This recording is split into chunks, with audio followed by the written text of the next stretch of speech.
İnsan bəzən dünyadan uzaqlaşaraq özünü tapır. Əslində, hər yüksəlişin arxasında ibadət və səbr var.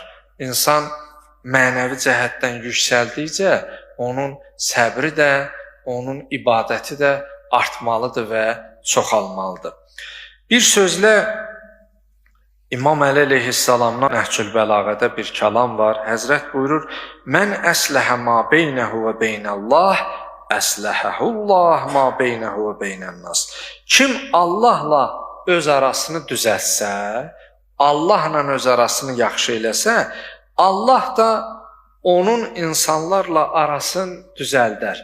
Yəni, bizim insanlarla xoş rəftarımız, gözəl davranışımız əslində Allahla bizim öz aramızı düzəltməyimizdən asılıdır.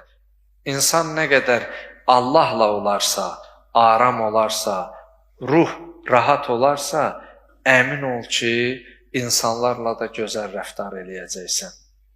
Allahdan uzaq düşməklə insan görsən gərginlik içərisində olur, stres içərisində olur, daima insanlarla elə problem yaşayaraq həyat sürür.